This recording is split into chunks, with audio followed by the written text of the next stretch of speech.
因為7月3號，尋日就冇出片係因為學人哋係點樣剪片呢條片真係如果唔剪呢，我都唔知點樣 po 出嚟講呢樣嘢。今日係講量化交易嘅，但係補充翻先，日經琴日係跌咗1700幾點啦，即係2.47%咁琴晚又都幾錯下嘅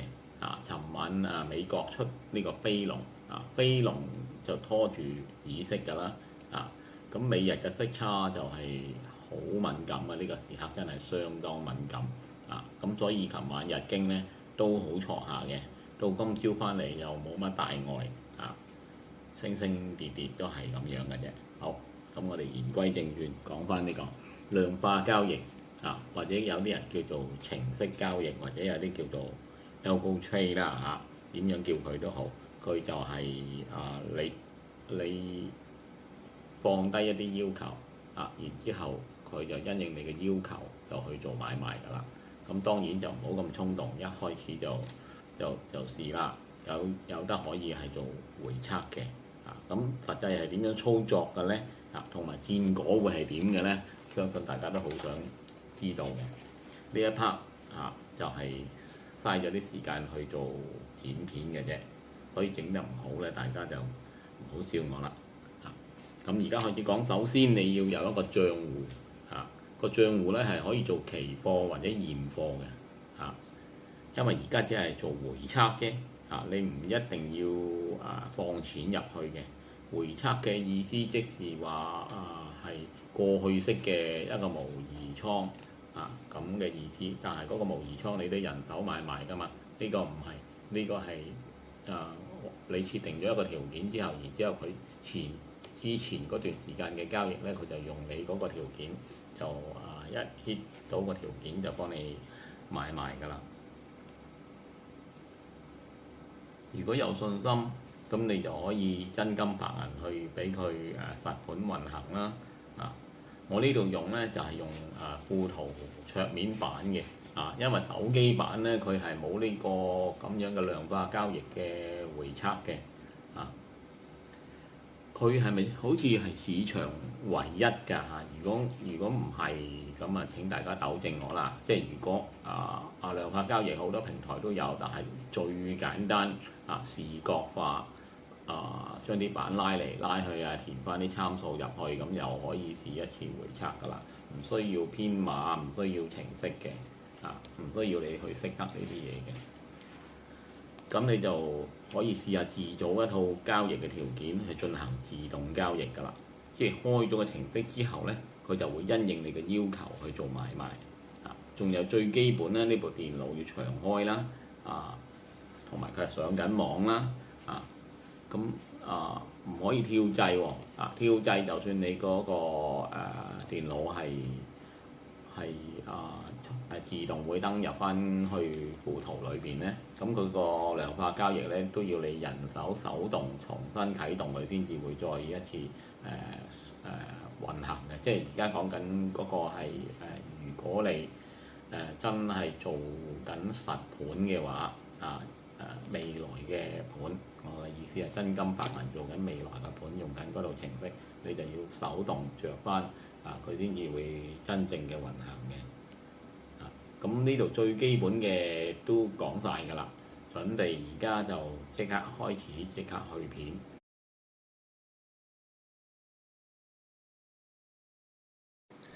OK， 咁呢度經已進入咗一個回測嗰個版面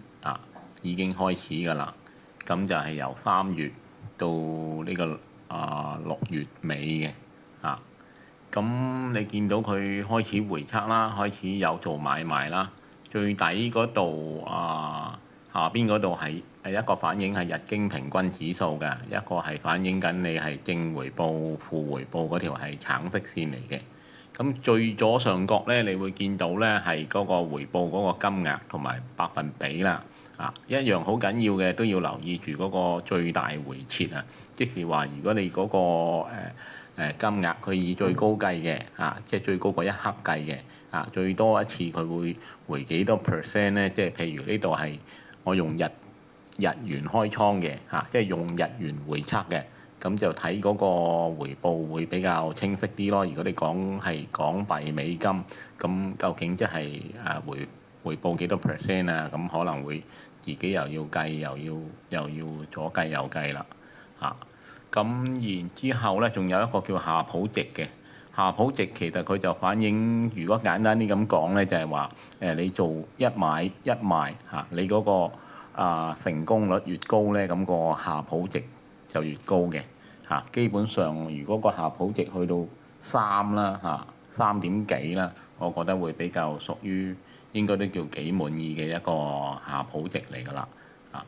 咁呢一個咧就係因為係回測啦，我可以無限咁去試嘅係過去式嚟嘅。咁睇翻日經半年都係主力係上升啦，當然佢都挫同埋有回得犀利嘅時間嘅但係呢個程式嘅設定咧就係主力好容易會買嘢嘅，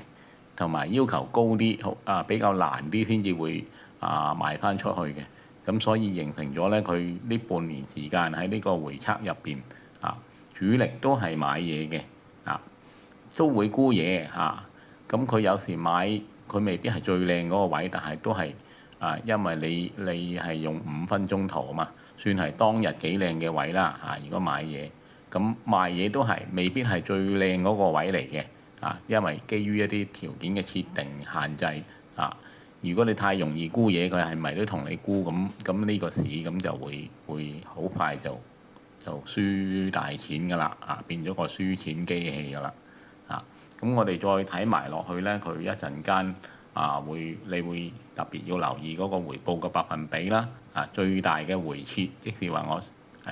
最艱難嗰一刻會係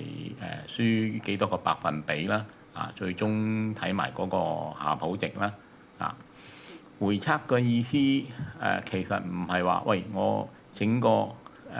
向上炒嘅程式出嚟氹自己開心，唔係咁樣嘅原來都要好緊要一樣嘢，就係話自己要判市先我未來我睇日經會好差嘅都得㗎嘛而家都好多人猜緊幾時到頂咁樣開始做淡咁樣，咁你可能要攞另外一套嘅程式出嚟㗎啦。一段好長嘅時間，咁我就揾咗三個方向啦一個傾向係預計個市係應該向上嘅，咁就而家呢一個用緊呢一個另外仲有2個咧下一條片我會講嘅係一個橫行嘅橫行當然唔會好窄啦，日經即係大型上落啦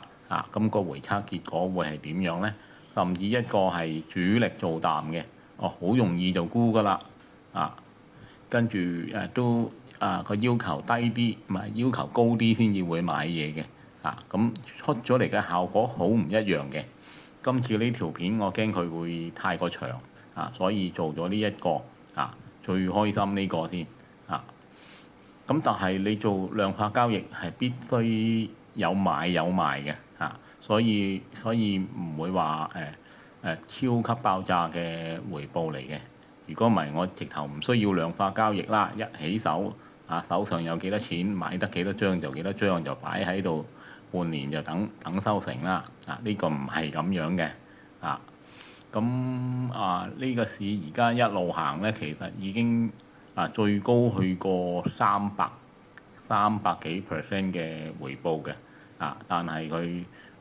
後嚟中大後段都有啲挫㗎嘛，咁個回報係低啲，但係佢呢一刻個手上都仲有倉㗎喎，仲有8張好倉喺度，咁所以話你呢一個倉係幾咁嘅樂觀咧即是話如果6月30號打後個回報又會變翻低啦。